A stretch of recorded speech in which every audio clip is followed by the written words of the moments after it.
Ituloy natin ang pagbabasa sa pangmatandang fairy tale. Let's go! At umalis si Cain sa harapan ng Panginoon, at tumahan sa lupain ng Nod, sa silanganan ng Eden. Silanganan ng Eden. Ayon naman sa geographical na spekulasyon, sinabi ng Biblia na ito'y nasa east of Eden, ngunit ang lokasyon ng Eden ay hindi rin tiyak.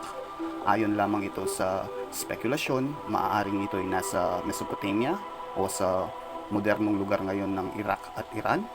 May mga nagsasabi ding sa Armenia o malapit sa mga ilog Tigris and Euphrates.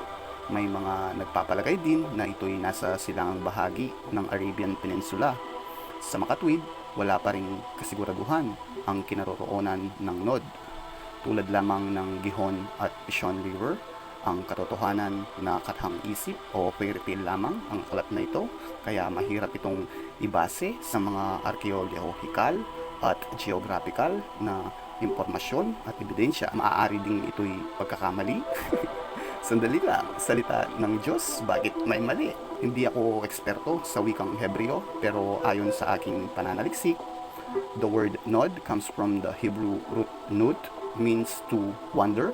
Maaaring nangangahulugan itong isang estado ng paggagala o pagpapatapon, pero huwag kang mag-alala kung may pagkakamali ang mga gumawa ng Biblia, dahil ang katotohanan na hindi mo naman kailangan ang ebidensya o katotohanan kung pananampalataya ang ginagamit mo para tanggapin ng isang ideya. Amen lang, sapat na. Peace out!